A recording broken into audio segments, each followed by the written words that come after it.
آج جمعے کی اس نشست میں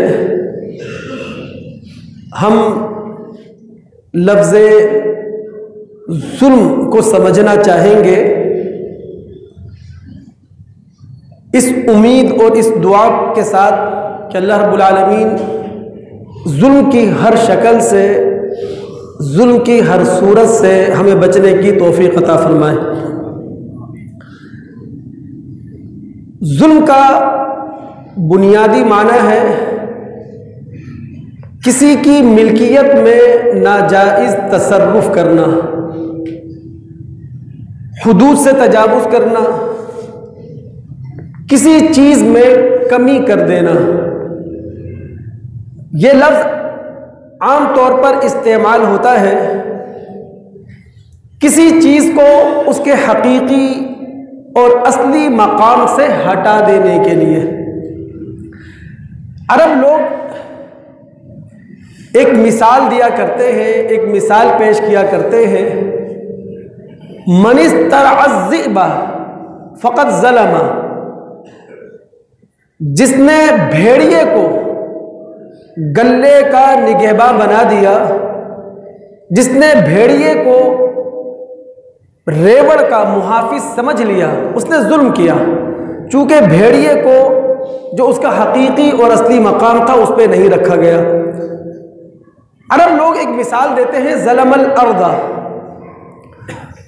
اور یہ مثال اس وقت پیش کرتے ہیں کہ جب زمین کو ایسی جگہ سے کھود دیا جائے جس جگہ سے زمین کو کھودنا نہیں چاہیے تھا۔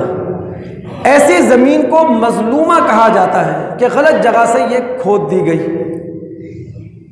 ان عربیت کے استعمالات کو سامنے رکھا جائے تو اللہ رب العالمین نے شرک کو قرآن کے اندر ظلم عظیم کہا ہے، اس لیے کہ اللہ رب العالمین کو اس کے اصلی مقام پر نہیں رکھا جا رہا، اللہ رب العالمین کو اس کے حقیقی مقام پر نہیں رکھا جا رہا۔ اللہ رب العالمین کی ذات جو ما وراء العقل ہے، ما وراء الحواس ہے، عقل انسانی کے دائرے سے باہر ہے، حواس انسانی کے دائرے سے باہر ہے، اور اس ذات کے ساتھ کسی کو شریک کر دیا جائے بغیر کسی دلیل کے تو یہ ظلم ہے۔ اللہ رب العالمین کی صفات جو انسانی علم و عقل کے دائرے سے باہر ہیں، ان صفات کے اندر اپنی خواہش سے کسی کو شریک کر دیا جائے جس کی شراکت کی کوئی دلیل ہمارے پاس نہ ہو تو یہ بھی ظلم ہے۔ اللہ رب العالمین کے اختیارات جو مطلق ہیں، اللہ رب العالمین کے حقوق جو بے لاگ ہیں، اپنی مرضی سے، اپنی خواہش سے اللہ تعالیٰ کے اختیارات میں، اللہ رب العالمین کے حقوق میں کسی کو شریک کر دیا جائے تو یہ بھی ظلم ہے۔ قرآن کا 31واں سورہ ہے سورہ لقمان، اس میں اللہ رب العالمین نے عرب کی ایک مشہور اور مسلمہ دانا شخصیت ہے، حکیم شخصیت ہے لقمان، ان کی نصیحتوں کا ذکر کیا ہے، اور یہ نصیحتیں انہوں نے اپنے بیٹے کو کی تھی۔ پہلی نصیحت تھی کیا؟ اللہ تعالیٰ ہماری توجہ دلاتے ہیں آیت نمبر 13، وَإِذْ قَالَ لُقْمَانُ لِابْنِهِ وَهُوَ يَعِظُهُ، لقمان نے اپنے بیٹے سے کہا اور وہ اپنے بیٹے کو نصیحت کر رہے تھے۔ یہ یاد رکھیے لقمان کوئی معمولی شخصیت نہیں ہے، اپنی دانشوری کے اعتبار سے عرب کی تاریخ کا اتنا بڑا نام ہے۔ عرب جاہلیت کے شعراء امرؤ القیس، لبید، اعمش، طرفہ، ان لوگوں نے اپنے کلاموں میں ان کا ذکر کیا ہے۔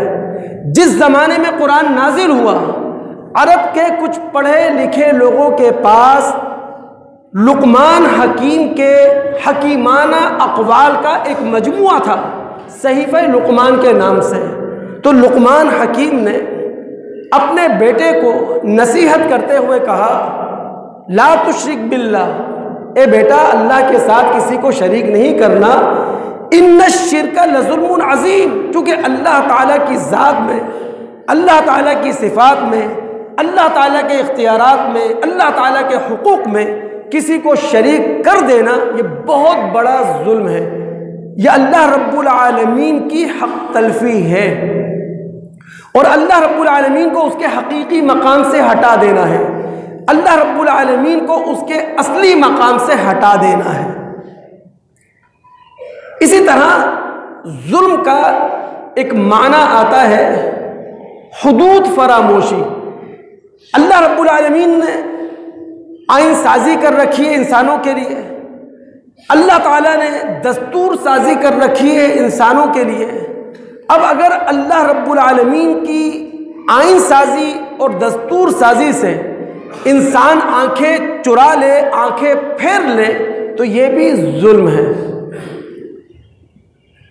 کوئی بھی معاشرہ جو قائم ہے، جو کھڑا ہے، وہ میاں اور بیوی کے بہترین تعلق پر، میاں اور بیوی کے مضبوط تعلق پر،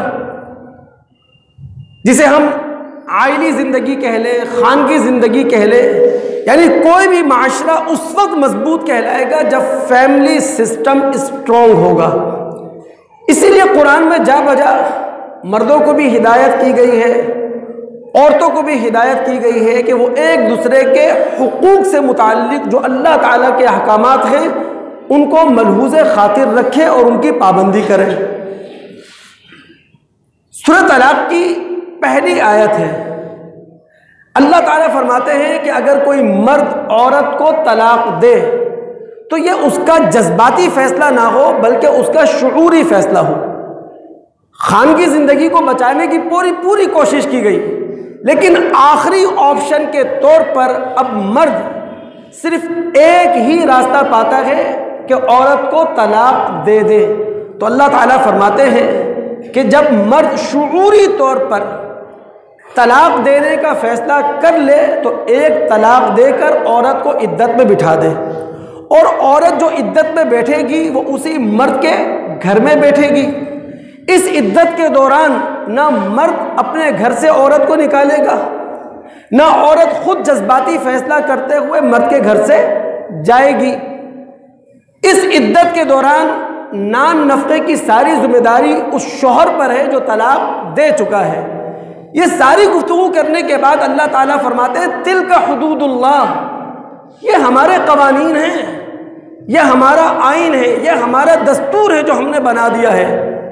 وَمَن يَتَعَدَّ حُدُودَ اللَّهِ فَقَدْ ظَلَمَ نَفْسَهُ، اور جو اللہ رب العالمین کے قانون سے ہٹ جائے گا وہ اپنی ذات پر، اپنی جان پر ظلم کرے گا۔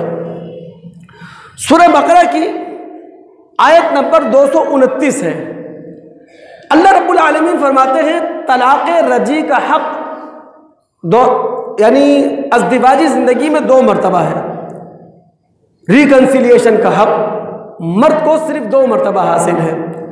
اگر کسی شوہر نے یہ حق دوسری مرتبہ استعمال کر لیا تو اب اپنی بیوی کو یا تو بھلے طریقے سے اپنے گھر میں رکھے یا بھلے طریقے سے رخصت کر دے، لیکن جب تم عورت کو طلاق دو تو اب اپنی بیوی سے تم کچھ بھی نہیں لے سکتے جو تم اسے دے چکے ہو۔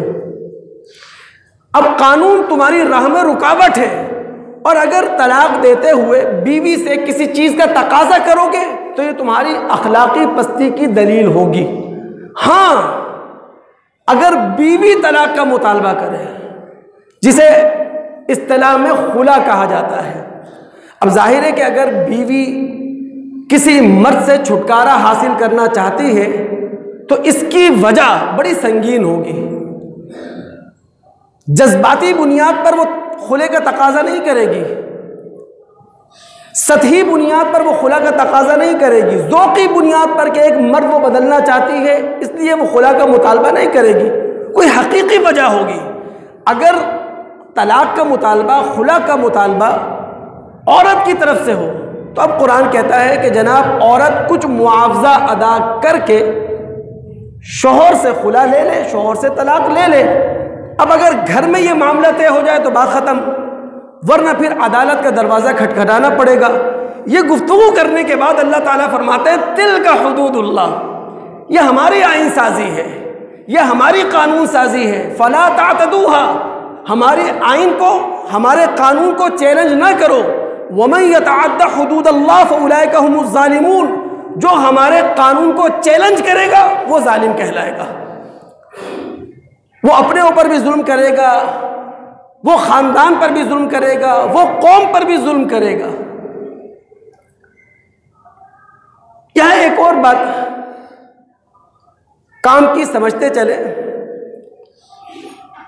جب بھی ہم صالح معاشرہ بنانا چاہیں گے، کامیاب معاشرہ بنانا چاہیں گے، ہم ایسی سول سوسائٹی کی بنیاد رکھنا چاہیں گے جہاں احترام ہو، جہاں عزت ہو، تو وہاں معاشرے کے ہر فرد کو نیکی کی ترویج میں اپنا حصہ ڈالنا ہوگا، برائی کی روک تھام میں اپنی ذمہ داری ادا کرنا ہوگی۔ ہم میں سے ہر شخص کو داعی بننا پڑے گا، اپنی حد میں نیکیوں کو ترویج دے، نیکیوں کی ترویج کرے اور برائیوں کو دبانے کی کوشش کرے۔ معاشرہ اور سماج ایک سمندر کی مانند ہیں، یہاں کوئی شخص اپنی انفرادیت کا جزیرہ قائم نہیں کر سکتا، یعنی میں ذاتی طور پر نیک ہوں، میں ذاتی طور پر ایماندار ہوں، میں ذاتی طور پر بڑا اللہ والا ہوں، اور اگر معاشرہ بد اخلاق ہے، معاشرہ برا ہے، تو اس کی برائی اور بد اخلاقی کی کچھ چھینٹیں بھی مجھ پر نہیں آئیں گی، یہ بہت بڑی بے وقوفی ہے۔ کیونکہ جب معاشرہ اور سماج سمندر ہے، جب اس سمندر میں موجیں اٹھیں گی تو انفرادیت کا یہ جزیرہ بھی لپیٹ میں آئے گا۔ اسی لیے ہر شخص کو اصلاح کا کام کرنا چاہیے، ہر شخص کو معاشرے کا مصلح بن کر رہنا چاہیے۔ بخاری میں ایک روایت ہے، نعمان بن بشیر رضی اللہ تعالی عنہ اس روایت کے راوی ہیں۔ اس روایت میں ہمارے نبی محمد الرسول اللہ صلی اللہ علیہ وسلم نے معاشرے اور اس ایک سماج کو سمندری جہاز سے تشبیہ دی ہے، جس کے مسافروں نے قرآن دازی کر کے اوپر اور نیچے سفر کرنے پر آمادگی کا اظہار کر دیا ہے۔ اب اس سمندری جہاز پر کچھ لوگ اوپر بیٹھ کر سفر کر رہے ہیں، کچھ نیچے بیٹھ کر سفر کر رہے ہیں۔ جو نیچے کے لوگ ہیں وہ پانی لینے کے لیے اپنی ضرورت کے لیے اوپر آتے ہیں، اوپر والوں کو تکلیف ہوتی ہے۔ اب نیچے والے جب اوپر والوں کی تکلیف کا خیال کرتے ہیں، ان کے بنے ہوئے منہ دیکھتے ہیں، ان کے بگڑے ہوئے منہ دیکھتے ہیں، تو وہ کہتے ہیں ہم کیوں بار بار اوپر جائیں، نیچے ہی ہم سوراخ کر لیتے ہیں اور اپنی ضرورت کا پانی حاصل کر لیتے ہیں۔ نبی محمد الرسول اللہ صلی اللہ علیہ وسلم نے فرمایا، اوپر والوں کو نیچے والوں کی کارروائی کی خبر ہو گئی، اب اگر اوپر والوں نے نیچے والوں کا ہاتھ روک لیا تو انجو ونجو انفسہم، نیچے والوں کو بھی بچا لیں گے، اپنے آپ کو بھی بچا لیں گے۔ لیکن اگر اوپر والوں کو خبر ہو گئی نیچے والوں کی بدعملی کی، لیکن انہوں نے نیچے والوں کا ہاتھ نہ روکا، اہلکوہ اہلکو انفسہم، خود بھی ڈوبیں گے اور دوسروں کو بھی لے کر ڈوبیں گے۔ تو ہر شخص کو معاشرے کا مصلح ہونا چاہیے، جس حد تک وہ اصلاح کر سکتا ہے اسے اصلاح کرنے کی کوشش کرنا چاہیے۔ معاشرہ ہو چکا ہے خود غرض، یعنی ہم میں سے ہر شخص اپنی ذات سے آگے کے بارے میں وہ سوچ ہی نہیں رہا، اپنے گھر سے نظر اٹھا کر اپنے پڑوس کے بارے میں سوچ ہی نہیں رہا، ہر بندہ خود غرض ہو چکا ہے۔ جن لوگوں کے پاس طاقت ہے وہ اپنی طاقت کا صحیح استعمال کر کے معاشرے سے گراوٹ کو ختم نہیں کر رہے، اور جن لوگوں کے پاس بات کرنے کی طاقت ہے، لسانی طاقت ہے، منبر و محراب کی طاقت ہے، وہ اس منبر و محراب کا تعمیری استعمال نہیں کر رہے، جس کی وجہ سے معاشرے میں وہ تبدیلی جو آنی چاہیے وہ آتی ہوئی نظر نہیں آ رہی۔ اب غور کریں، مسجدیں ایک محلے کی گنتے گنتے ہم تھک جائیں، ہماری انگلیاں ختم ہو جائیں، ہماری انگلیوں کے پور ختم ہو جائیں لیکن ایک محلے کی مسجدیں ختم نہ ہوں، لیکن معاشرے کے اندر کوئی اخلاقی تبدیلی نہ آئے، یہ جھنجھوڑ دینے والی بات ہے، یہ بیدار کر دینے والی بات ہے۔ کبھی ہم غور تو کریں، نبی علیہ الصلوۃ والسلام کے زمانے میں جو مسجدیں تھیں وہ کوئی اینٹ اور گارے کا گھروندہ نہیں تھیں، جو بھی مسجد تھی وہ پاکیزگی کے اثرات لوگوں کے دلوں کے اندر پیدا کر رہی تھی۔ قدم قدم پر مسجدیں اپنا وہ تعمیر کام کیوں نہیں کر رہی جو کرنا چاہیے؟ خود غرضی صرف علاقائی سطح پر نہیں ہے، عالمی سطح پر بھی یہ خود غرضی پائی جاتی ہے۔ پوری عالمی دنیا جانتی ہے مشرق وسطیٰ کا امن وابستہ ہے فلسطین کے مسئلے سے، لیکن آنکھیں موندی ہوئی ہیں، آنکھیں بند کی ہوئی ہیں۔ پوری عالمی دنیا جانتی ہے جنوبی ایشیا کا جو امن ہے اس کا تعلق ہے کشمیر کے مسئلے سے، لیکن اس کی طرف بھی عالمی دنیا کی توجہ نہیں ہے۔ ہر طرف خود غرضی ہے، ہر طرف بے حسی چھائی ہوئی ہے۔ آج 5 فروری ہے، یوم کشمیر ہے۔ پاکستان کی عوام 22 کروڑ پاکستان کے باسی کشمیریوں کے ساتھ اظہار یکجہتی کر رہے ہیں، انہیں یہ پیغام دے رہے ہیں، انہیں یہ یقین دلا رہے ہیں کہ ہم تمہارے ساتھ ہیں۔ معاملہ گرم ہو تب بھی ہم تمہارے ساتھ ہیں، معاملہ سرد ہو تب بھی ہم تمہارے ساتھ ہیں، معاملہ سختی کا ہو تب بھی ہم تمہارے ساتھ ہیں، معاملہ نرمی کا ہو تب بھی ہم تمہارے ساتھ کھڑے ہیں۔ تو اظہار یکجہتی کا دن ہے آج۔ ہم کشمیریوں کے ساتھ آج یک زبان ہو کر دنیا کو یہ پیغام دے رہے ہیں کہ خدا را 73 سال سے سلگتے ہوئے اس انسانی مسئلے کی طرف توجہ دی جائے۔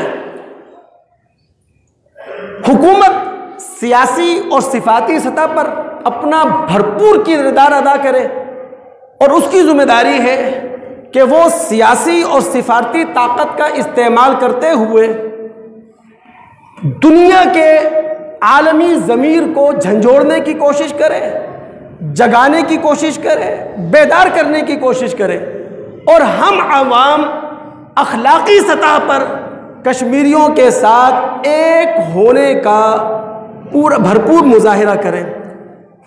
اور ہم اخلاقی طور پر، اخلاقی سطح پر کس طرح کشمیریوں کو یقین دلا سکتے ہیں کہ ہم ان کے ساتھ ہیں؟ جب بھی ہمارے ہاتھ اللہ تعالیٰ کے سامنے دراز ہوں، جب ہم اپنے لیے کچھ مانگیں، اپنے پاکستان کے لیے کچھ مانگیں، تو مظلوم کشمیریوں کی آزادی کے حوالے سے بھی اللہ تعالیٰ سے 2 لفظ ہم کہہ لیں۔ یاد رکھیے ہمارے نبی صلی اللہ علیہ وسلم نے فرمایا اتق دعوت المظلوم، مظلوم کی بد دعا سے اپنے آپ کو بچاؤ، فَإِنَّهُ لَيْسَ بَيْنَهَا وَبَيْنَ اللَّهِ حِجَاب، چونکہ اللہ اور مظلوم کی بد دعا کے درمیان کوئی پردہ حائل نہیں ہے۔ ہم مظلوم کشمیریوں کے لیے ہی اللہ تعالیٰ کے سامنے ہاتھ اٹھا رہے ہیں، ہم اپنی زبان سے اللہ تعالیٰ کے سامنے جو فریاد کر رہے ہیں وہ مظلوم کشمیریوں کے لیے ہی کر رہے ہیں۔ تو جب بھی ہمارے ہاتھ اٹھیں اپنے لیے، اپنوں کے لیے، پاکستان کے لیے، تو مظلوم کشمیریوں کو بھی اپنی دعاؤں میں ہمیشہ یاد رکھیں۔ یہ ہمارا ان کے ساتھ ایک اخلاقی تعاون ہے۔ کشمیری مظلوم ہیں، اس میں کوئی شک نہیں ہے، اس میں کوئی 2 رائے نہیں ہے۔ اور جب مظلوم کشمیری ظالموں کے ہاتھوں بے بس ہو جائیں، ظالموں کے ہاتھوں مجبور ہو جائیں، ظالموں کے ہاتھوں پریشان ہو جائیں، اور اس پریشانی کے عالم میں وہ اللہ تعالیٰ سے یہ فریاد کرے ربنا اخرجنا من هذه القرية الظالم اهلها واجعل لنا من لدنك وليا واجعل لنا من لدنك نصيرا۔ اے اللہ، جس بستی میں ہم رہتے ہیں، جس علاقے میں ہم رہتے ہیں، یہاں کے رہنے والے ظالم ہیں، ہم ظلم کی چکی میں پس رہے ہیں، اے اللہ ظالموں کی اس بستی سے ہمیں نکال دے ہمارے لیے کوئی حامی پیدا کر دے اپنی طرف سے، کوئی مددگار پیدا کر دے اپنی طرف سے، تو جب مظلوم کشمیریوں کے ہاتھ اللہ کی بارگاہ میں اٹھے ہوئے ہوں تو اللہ تعالیٰ مسلم دنیا سے یہ کیوں نہ کہے ما لکم لا تقاتلون فی سبیل اللہ والمستضعفین من الرجال والنساء والولدان، کہ مسلم دنیا کیوں نہیں اپنی طاقت کا استعمال کرتی ہے ان مظلوموں کے لیے جو ایک مخصوص وادی میں ظلم و ستم کا نشانہ بنے ہوئے ہیں، وہ مردوں کی شکل میں بھی ہیں، وہ عورتوں کی شکل میں بھی ہیں، وہ بچوں کی شکل میں بھی ہیں۔ اور یاد رکھیے یہاں بہت توجہ طلب کہ جب اللہ تعالیٰ یہ بات کہہ رہا ہے کہ مسلم دنیا اپنی عسکری طاقت کا استعمال کرے ظلم کے خلاف، اور جب مسلم دنیا اپنی عسکری طاقت کا استعمال کرے گی ظلم کے خلاف، تو اس کے پیچھے ایک مرکزی حکومت لازمی ہوگی۔ وہ مرکزی حکومت فیصلے کرے گی، وہ جنگ کے عواقب کو بھی سامنے رکھے گی، جنگ کے نتائج کو بھی سامنے رکھے گی، جنگ کی ضروریات کو بھی سامنے رکھے گی، جنگ کی سپلائی لائن کو بھی سامنے رکھے گی۔ یہ فیصلے اسلامی دنیا کی مرکزی حکومت کرے گی۔ اللہ تعالیٰ کا یہ خطاب لشکروں کے لیے نہیں ہے، جتھوں کے لیے نہیں ہے، گروپوں کے لیے نہیں ہے۔ جب اللہ تعالیٰ کے اس خطاب کو لشکروں نے اپنے لیے خاص کر لیا، جتھوں نے، گروپوں نے، تو اس وقت سے مسلم دنیا مسائل کا شکار ہے۔ وہ اسلام جو امن کا داعی ہے شدت پسند بن کے رہ گیا، وہ اسلام جس کے ماننے والے پرامن لوگ ہیں وہ دہشت گرد بن گئے۔ تو یہ خطاب لشکروں سے نہیں ہے، یہ خطاب مسلمانوں کی مرکزی حکومت سے ہے۔ موجودہ دنیا میں، ترقی یافتہ دنیا میں، پریزنٹ ایج میں، ماڈرن ایج میں مسلمانوں کے پاس اپنی طاقت کو استعمال کرنے کے مختلف میدان موجود ہیں۔ سیاسی میدان موجود ہے، سفارتی میدان موجود ہے۔ اگر مسلم دنیا کے سلگتے ہوئے مسائل کے لیے سیاسی طاقت کا استعمال کرے، سفارتی طاقت کا استعمال کرے، میں نہیں سمجھتا کہ زیادہ وقت گزرے گا اور UN کی دیواریں بھی ہلنے لگیں گی۔ لیکن یہ تب ہوگا کہ جب ایماندارانہ، دیانتدارانہ، منصفانہ سیاسی اور سفارتی طاقت کا استعمال ہو۔ ایک بات دل لگتی کہوں، میں تو یہ سمجھتا ہوں کہ کشمیر کا مسئلہ یا فلسطین کا مسئلہ جو پینڈنگ میں ہے اس کے قصوروار ہم خود ہیں۔ یعنی ہم دوسروں کو الزام دیتے ہیں، ٹھیک ہے وہ تو ہمارا دشمن ہے، اور دشمن سے نیکی کی امید رکھنا، بھلے کی امید رکھنا یہ بیوقوفی ہے۔ ہم خود ان سلگتے ہوئے مسائل کے حل میں بہت بڑی رکاوٹ ہے۔ مسلم دنیا کا حال یہ ہے کہ کشمیر کے مسئلے پر سعودیہ تک ہمارا ساتھ نہیں دیتا۔ UAE کی جو مسلم ریاستیں ہیں وہ پیٹھ دکھا دیتی ہیں کشمیر کے مسئلے پر۔ ہم پتہ نہیں کس خواب خرگوش کے مزے لے رہے ہیں، ہم خود رکاوٹ ہیں۔ ہماری اپنی حالت یہ ہے، کبھی پاناما کے مسئلے میں الجھایا ہوا ہوتا ہے ہمیں، اب براڈ شیٹ کا مسئلہ آ گیا ہے، وہاں میں الجھایا ہوا ہے۔ آج 5 فروری ہے، سرکاری سطح پر تعطیل ہے، لیکن کل 4 فروری پارلیمنٹ کی جو جھلکیاں آپ کے سامنے آئی ہیں کہ سارے پارلیمنٹ کے ممبران دھینگا مشتی کر رہے ہیں، لڑ رہے ہیں، جھگڑ رہے ہیں، گالم گلوچ کر رہے ہیں۔ دنیا کا میڈیا بے وقوف نہیں ہے کہ ایک دن کے بعد یوم کشمیر ہے، ہم کشمیریوں کے ساتھ اظہار یکجہتی کرنے جا رہے ہیں، اور حزب اقتدار اور حزب اختلاف جو تماشا پارلیمنٹ کے اندر مچائی ہوئی ہے، ہم خود بہت بڑی رکاوٹ ہیں۔ ہمیں اپنے رویوں پر غور کرنے کی ضرورت ہے، ہمیں اپنے اندر سدھار لانے کی ضرورت ہے۔ تو دوستو، کشمیر اور فلسطین کا مسئلہ یقین جانیے یہ سلگتا ہوا اسلامی دنیا کا مسئلہ ہے. ہم سب کے دل کی آواز ہے کہ کشمیری مسلمانوں کو بھی آزادی نصیب ہو, فلسطینی مسلمانوں کو بھی آزادی نصیب ہو. لیکن کبھی آپ نے غور کیا ہے اس بات پر کہ کشمیر کا حقیقی مسئلہ کیا ہے؟ وہ ہے حق خود ارادیت, استصواب رائے کا حق. حق خود ارادیت یہ فطری حق ہے, یہ پیدائشی حق ہے. یعنی یہ حق خالق نے دیا ہے اپنی مخلوق کو. دنیا تو آج اس حق کو کھلے دل سے تسلیم کر رہی ہے, لیکن اللہ رب العالمین نے جب سے دنیا کے اندر انسانوں کو آباد کیا ہے تب سے استصواب رائے کا حق, حق خود ارادیت کا حق دے رکھا ہے. اب اگر ایک انسان انفرادی سطح پر اس حق کا استعمال کرنا چاہتا ہے اسے پورا موقع دیا جائے گا, اور اگر ایک قوم اس حق کا استعمال کرنا چاہتی ہے تو اسے بھی پورا موقع دیا جائے گا. یہ کشمیر کا مسئلہ استصواب رائے کا مسئلہ ہے. پنڈت جواہر لال نہرو UN کے اندر یہ مسئلہ لے کر گئے تھے تو UN نے مسئلے کا حل یہی تو دیا تھا کہ بھائی کشمیر کی عوام آزاد ہے, ووٹنگ ہوگی, ان سے ان کی رائے معلوم کی جائے گی. وہ اگر بھارت کا حصہ بن کر رہنا چاہتے ہیں تو بھارت کے ساتھ رہیں, اگر وہ پاکستان کے ساتھ مل کر رہنا چاہتے ہیں پاکستان کے ساتھ رہے, اور اگر وہ کشمیر یعنی بھارت اور پاکستان کا حصہ بن کر نہیں رہنا چاہتے, خود مختار ریاست کی حیثیت سے رہنا چاہتے ہیں تو ان کی مرضی. تو استصواب رائے کا مسئلہ ہے یہ.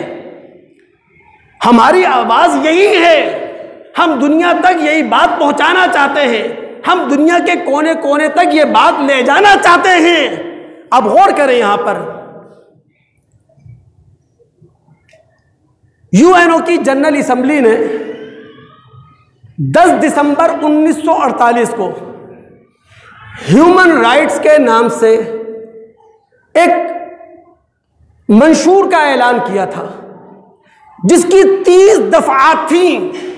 ان 30 دفعات میں سے ایک دفعہ یہ تھی کہ جناب ہر انسان کو جینے کا حق ہے, ایک دفعہ یہ تھی کہ ہر انسان کو مال کمانے کا حق ہے, ایک تھی کہ جناب ہر شخص کی عزت محفوظ ہے, اور ایک یہ کہ وہ اپنی رائے کا آزادانہ اظہار کر سکتا ہے. تو اب UN کو چاہیے کہ خدارا اپنے چارٹر پر عمل کرتے ہوئے کشمیریوں کی آواز میں آواز ملائے, کشمیریوں کا ان کا حق دلائے. ان کو جینے کا حق ہے, ان کو کمانے کا حق ہے, ان کی عزت و آبرو محفوظ رہیں اس کا حق ہے. وہ اپنی رائے کا آزادانہ اظہار دنیا کے سامنے کرنا چاہتے ہیں, یہ حق تسلیم کیا جائے. اسلام کی حقیقت جو کچھ ہے اس کی ایک جھلک آپ کے سامنے رکھوں. محمد الرسول اللہ صلی اللہ علیہ وسلم کا جو اسلامی دور ہے وہ ہے 23 سال پر مشتمل, یعنی دور نبوت آپ کا 23 سال کا عرصہ ہے. آپ نے اپنی اسلامی زندگی میں ایک ہی حج کیا ہے جسے حجۃ الوداع کے نام سے ہم جانتے ہیں. اب تاریخ مختلف روایات ہمارے سامنے پیش کرتی ہے کہ نبی علیہ الصلوۃ والسلام کے ساتھ اس وقت حج میں کتنے لوگ تھے. ہم روایات کے اختلاف کو ایک طرف رکھیں تو پھر بھی 1 لاکھ اس وقت کی مجموعی عرب آبادی میں اگر 1 لاکھ لوگ اللہ کے نبی علیہ الصلوۃ والسلام کے گردا گرد جمع ہو گئے حجۃ الوداع میں تو یہ دنیا کی بہت بڑی آبادی ہے. اللہ کے رسول صلی اللہ علیہ وسلم نے ہیومن رائٹس کے حوالے سے جس منشور کا اعلان کیا وہ بھی سمجھنے سے متعلق ہے. ابو بکرہ رضی اللہ تعالی عنہ راوی ہیں, وہ کہتے ہیں کہ نبی علیہ الصلوۃ والسلام نے خطبہ دیا, اور خطبہ ہے کیا؟ آپ صلی اللہ علیہ وسلم نے لوگوں کا ذہن بنایا, صحابہ کا ذہن بنایا. ایک استاد جب اپنے شاگردوں کی پوری توجہ حاصل کرنا چاہتا ہے تو ان کے سامنے چند سوالات رکھ دیتا ہے. وہ سوالات ہر ذہن کو اپنے استاد کی طرف متوجہ کر دیتے ہیں. اللہ کے رسول نے پہلا سوال صحابہ کے سامنے رکھا. صحابہ یہ بتاؤ ایو شہرین ھذا، کون سا مہینہ ہے؟ صحابہ خاموش رہے. نبی علیہ الصلوۃ والسلام نے فرمایا الیس ذی الحجہ، کیا یہ ذو الحج کا مہینہ نہیں ہے؟ اللہ کے رسول نے دوسرا سوال رکھا ایو بلد ھذا، کون سا شہر ہے یہ؟ وہ کون سا مہینہ اور یہ کون سا شہر؟ صحابہ نے خاموشی اختیار کی تو نبی علیہ الصلوۃ والسلام نے فرمایا الیس البلدۃ الحرام، کیا یہ وہ شہر نہیں ہے جس کی حرمت اللہ تعالیٰ نے قائم کی ہے؟ اللہ کے رسول صلی اللہ علیہ وسلم نے تیسرا سوال رکھا ایو یوم ھذا، صحابہ یہ بتاؤ آج دن کون سا ہے؟ صحابہ پھر خاموش رہتے ہیں. نبی علیہ الصلوۃ والسلام پھر جواب دیتے ہیں کہ الیس یوم النہر، کیا یہ یوم النہر نہیں ہے؟ اب تین سوالات کے ذریعے نبی علیہ الصلوۃ والسلام نے بہت سارے اکثر صحابہ کی توجہ حاصل کر لی. سارے ذہن اللہ کے رسول کی طرف متوجہ ہیں. اب اللہ کے رسول صلی اللہ علیہ وسلم حقوق انسانی کے منشور کا اعلان کر رہے ہیں. آپ فرماتے ہیں ان دماءکم واموالکم واعراضکم علیکم حرام کحرمت یومکم ھذا فی بلدکم ھذا فی شہرکم ھذا. لوگوں، تم پر ایک دوسرے کا خون، تم پر ایک دوسرے کا مال، تم پر ایک دوسرے کی عزتیں اسی طرح حرام ہیں جس طرح اس دن کی حرمت ہے، اس مہینے کی حرمت ہے، اس شہر کی حرمت ہے. تو کشمیریوں کو ان کا حق ملنا چاہیے. یہ ہماری آواز ہے، یہ ہماری دعا ہے، اور ہمہ وقت اللہ رب العالمین سے ہمیں یہ دعا ان کے لیے کرتے رہنا چاہیے. اللہ رب العالمین کے قرآن کا جب ہم مطالعہ کرتے ہیں تو اس مطالعے سے ہمیں معلوم چلتا ہے کہ کسی بھی قوم پر اللہ تعالیٰ نے عذاب کا شکنجہ اس وقت کسا جب اس کا ظلم اللہ رب العالمین کی قابل قبول حدود سے کراس کر گیا.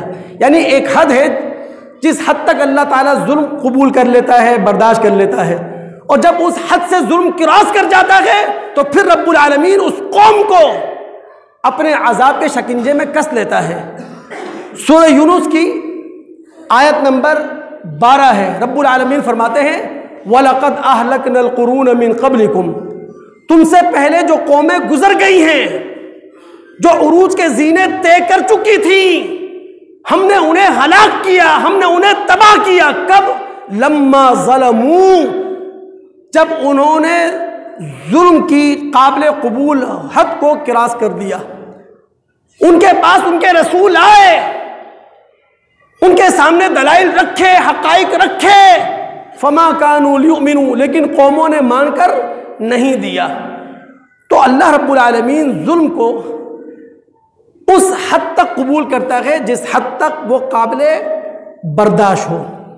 اسی لیے دوستو، چاہے کوئی عالمی سطح کا ظالم ہو اسے بھی اپنے رویے پر غور کرنا چاہیے، کوئی علاقائی سطح کا ظالم ہو اسے بھی اپنے رویے کو دیکھنا چاہیے، اور اگر کوئی گھریلو سطح کا ظالم ہے اسے بھی اپنے رویے پر غور کرنے اور توجہ دینے کی ضرورت ہے. یہ اللہ رب العالمین کا بے لاگ اصول ہے. کشمیر کے مسئلے کا اگر مطالعہ کریں ہم تو یہ مسئلہ اصل میں حقوق انسانی کا مسئلہ ہے اور کچھ نہیں ہے. حقوق انسانی کا مسئلہ ہے دوستو. اب غور کریں، ہم 1947 کی بات نہیں کرتے، ہم اس فارمولے کی بات نہیں کرتے جس فارمولے پر بر صغیر کی تقسیم ہوئی تھی. ہم ڈوگرا راج کی بات نہیں کرتے، ہم مہاراجہ سنگھ کی بات نہیں کرتے، لیکن خدا را یہ جدید دنیا ہے، یہ سائنس اور ٹیکنالوجی کی دنیا ہے. اس دنیا کے چپے چپے پر ہماری نظر ہے، دنیا میں کیا کچھ ہو رہا ہے عالمی میڈیا دکھا رہا ہے۔ 73 سال ہو گئے، کشمیر کی کل آبادی 1 کروڑ سے زائد، لاکھ سے زیادہ لوگ مار دیے گئے، شہید کر دیے گئے، ہزاروں خواتین کی عصمتیں تار تار کر دی گئیں، ہزاروں نوجوان جیل کی سلاخوں کے پیچھے ہیں، پوری کشمیری قیادت گھروں کے اندر نظر بند ہے، اربوں کھربوں کی پراپرٹی خاکستر کر دی گئی، معاشی مقاطع بھی ہے، معاشرتی مقاطع بھی ہے، ان کا دنیا سے کوئی رابطہ نہیں ہو پا رہا۔ حقوق انسانی کہاں گئے؟ اگر UNO اس پر آواز نہ اٹھائے، OIC مسلمانوں کا فورم اس پر آواز نہ اٹھائے، 58 اسلامی ریاستوں میں سے 55 کے قریب اس مسئلے سے منہ موڑ لیں تو ظاہر ہے ہمارے ہاتھوں میں پھر کیا آنے والا ہے۔ لیکن اس مسئلے کا حل یہ نہیں ہے کہ ملیٹنٹس گروپ بنائے جائیں، طالبان پیدا کیے جائیں، ان کو مسلح کیا جائے، پھر اپنی مرضی اور اپنے ڈکٹیشن سے کام لیا جائے۔ اس مسئلے کا حل نہ یہ پہلے تھا نہ یہ آج ہے، دنیا بدل چکی ہے۔ اب یہ دنیا ہے سیاسی طاقت استعمال کرنے کی، یہ دنیا ہے سفارتی طاقت استعمال کرنے کی۔ میں پھر کہہ رہا ہوں کہ ہم خود غیر سنجیدہ ہیں، ناراض نہیں ہوئے گا، بہت غیر سنجیدہ ہیں۔ ہم اپنی انفرادی زندگی، آپ چاہتے ہیں میں جذباتی باتیں کروں، میں جذباتی باتیں نہیں کرنا چاہتا، ہم خود اپنی انفرادی زندگی کو کھنگالیں، بہت غیر سنجیدہ ہیں۔ ہم پاکستان کی ریاستی سطح کی زندگی دیکھیں، بہت ہم غیر سنجیدہ ہیں، اور عالم اسلام کی زندگی کو ٹٹولیں گے تو وہ بھی غیر سنجیدہ ہیں۔ تو جب ہمارے اندر سنجیدگی ہے ہی نہیں، ہم کہتے ہیں نا مشرقی تیمور کا مسئلہ حل ہو گیا، جنوبی سوڈان کا مسئلہ حل ہو گیا، تو وہ لوگ سنجیدہ تھے، انہوں نے مسائل حل کروا لیے۔ ہم غیر سنجیدہ ہیں، اپنے مسائل کیسے حل کروائیں گے ہم؟ تو ہمیں اپنی زندگیوں میں انفرادی سطح پر بھی سنجیدہ بنانا ہے اپنے آپ کو، اور اجتماعی سطح پر بھی سنجیدہ بنانا ہے۔ جذباتی باتوں سے کچھ حاصل ہونے والا نہیں ہے کہ میں یہاں لڑنے کی باتوں کروں، یہاں توپ و تفنگ کی باتیں کروں، اس سے کچھ بھی حاصل ہونے والا نہیں ہے۔ مسئلے کا حل بیٹھ کر بات کی جائے، اپنی سیاسی اور سفارتی طاقت کا پورا بھرپور استعمال کیا جائے، UNO کے عالمی فورم کا استعمال کیا جائے، مسلمانوں کے فورم OIC کا تعمیری اور بہتر اور درست استعمال کیا جائے، یہ مسئلے کا حل ہے۔ ایک اصولی بات آپ کے سامنے رکھوں، بہت توجہ طلب ہے ہم سب کے لیے۔ اللہ رب العالمین نے قرآن میں کئی مقامات پر یہ بات کہی ہے، میں حوالہ دے رہا ہوں 41ویں سورہ کی آیت نمبر 46 کا۔ اللہ فرماتا ہے وَمَا رَبُّكَ بِظَلَّامٍ لِّلْعَبِيدِ، اللہ رب العالمین بندوں پر ذرہ برابر ظلم نہیں کرتا۔ سورہ نساء کی آیت نمبر 40 میں رب العالمین فرماتے ہیں إِنَّ اللَّهَ لَا يَظْلِمُ مِثْقَالَ ذَرَّةٍ، اللہ تعالیٰ ذرے برابر کسی پر ظلم نہیں کرتے۔ اب اگر اسلامی دنیا بکھری ہوئی ہے، نعوذ باللہ من ذالک، یہ ظلم اللہ تعالیٰ کا نہیں ہے۔ ہمیں اپنی اداؤں پر غور کرنے کی ضرورت ہے، ہماری حالت کیا ہے۔ محمد الرسول اللہ صلی اللہ علیہ وسلم کے حجۃ الوداع کے خطبے کو 1400 سال سے زیادہ کا عرصہ گزر گیا، لیکن اب تک ہم مسلم دنیا کے اندر عرب اور عجم کی تفریق نہیں مٹا سکے،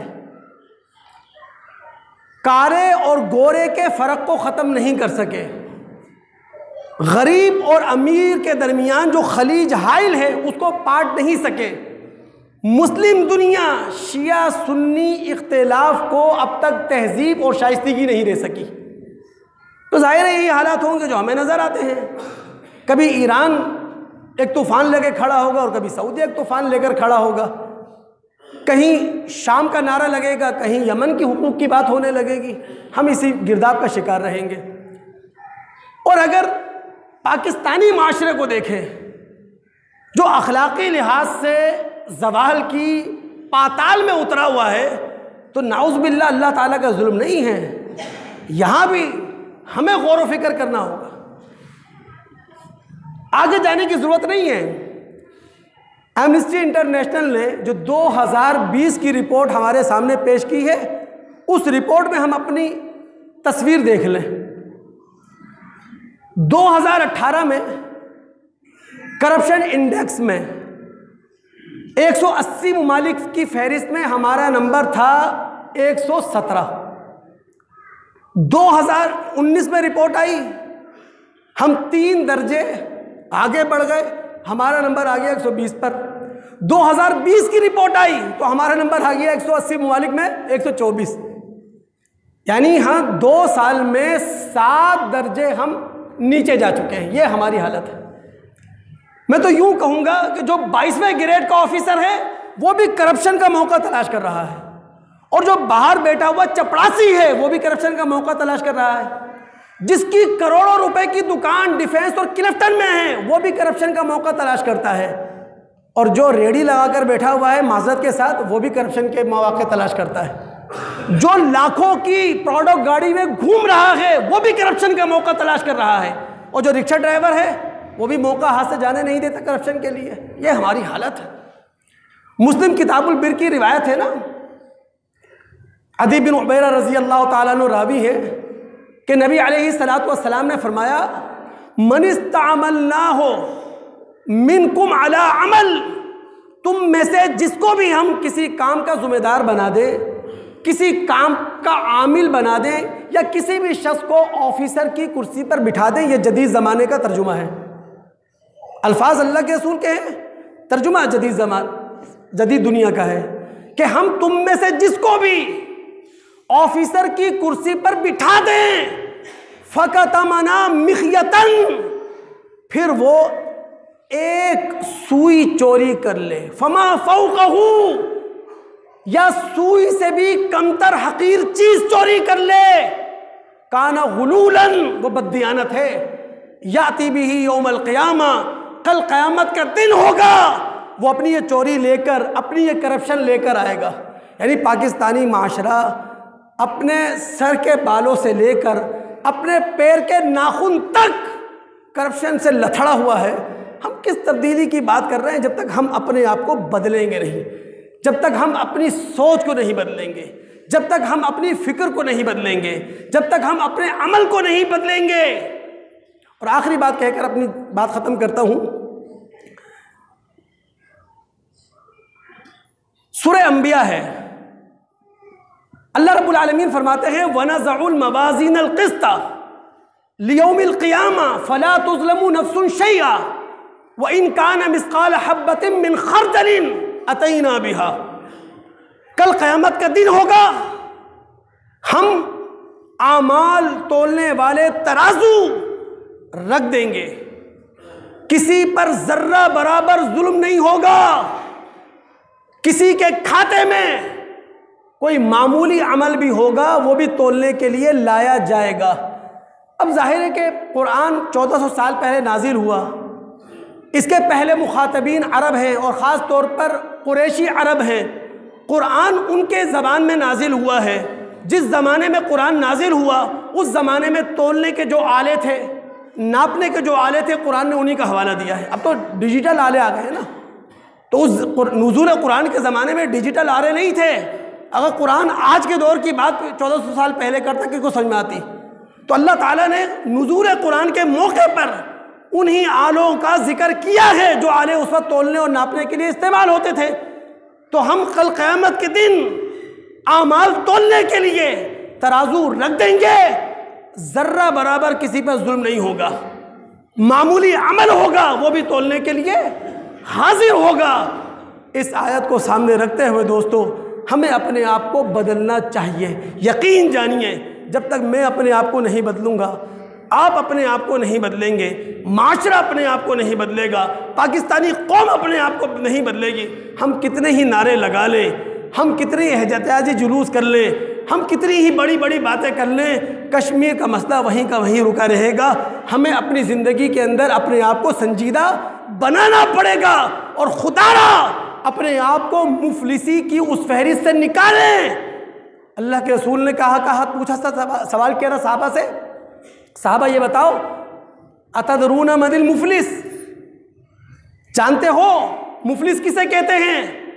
صحابہ نے کہا اللہ کے رسول ہمارے نزدیک مفلس وہ ہے من لا درہم لہ ولا متاع، جس کے پاس درہم نہیں ہے، دینار نہیں ہے، دولت نہیں ہے، دھن نہیں ہے، زر نہیں ہے۔